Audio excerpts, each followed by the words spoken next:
Assalamualaikum warahmatullahi wabarakatuh. Perkenalkan, nama saya Fatih Widya Sapuskas dengan NIM 25370013. Saya akan menjelaskan materi penerapan ilmu geografi dalam aspek sosial. Yang pertama, aktivitas manusia dalam ruang merujuk pada interaksi manusia dengan lingkungan fisik dan sosial di suatu wilayah yang membentuk pola penggunaan lahan, ekonomi, dan budaya. Konsep ini berasal dari geografi manusia, di mana ruang bukan hanya wilayah pasif, melainkan aktif dipengaruhi oleh kegiatan manusia seperti pertanian, industri, dan urbanisasi. Menurut ahli geografi, Paul Vidal de la Blaise, dalam Principes of Human Geography 1921, aktivitas manusia membentuk genre diri atau cara hidup yang disesuaikan dengan kondisi ruang seperti iklim dan topografi. Aktivitas meliputi produksi pertanian dan pertambangan, distribusi seperti perdagangan dan transportasi, dan konsumsi seperti perumahan dan rekreasi. Ruang memfasilitasi atau membatasi aktivitas ini. Misalnya, ruang pesisir mendukung nelayan, sedangkan ruang pegunungan cocok untuk pertanian terasering.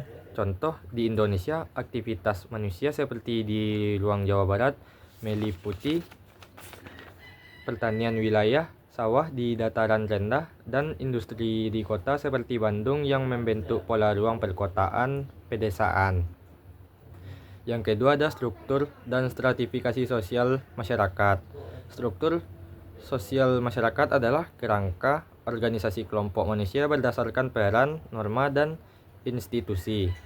Sedangkan stratifikasi sosial adalah pembagian hierarki berdasarkan status, kekayaan, atau kekuasaan. Dalam geografi ini dipengaruhi ruang seperti aksesibilitas sumber daya.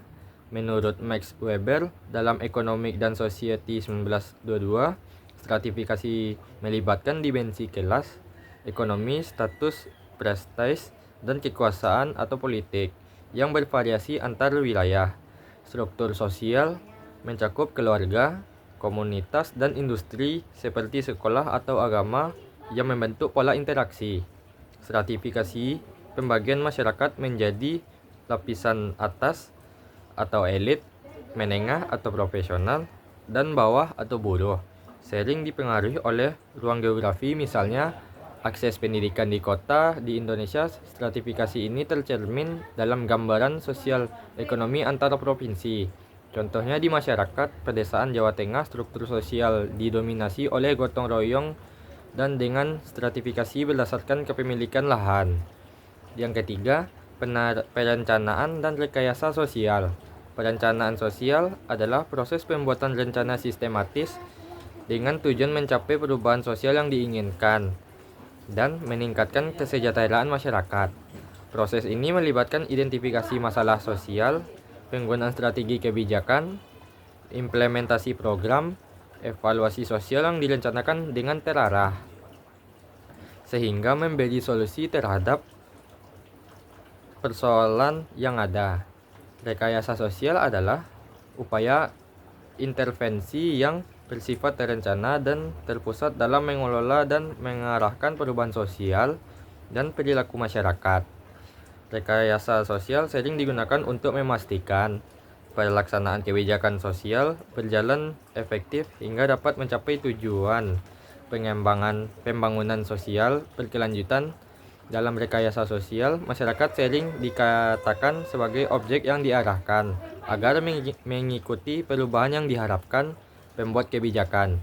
Perbedaan utamanya, perencanaan sosial merupakan pola penyusunan perencanaan dan perubahan sosial, sedangkan rekayasa sosial lebih pelaksanaan intervensi, terencana, pengarahan, dan kontrol dari perubahan tersebut.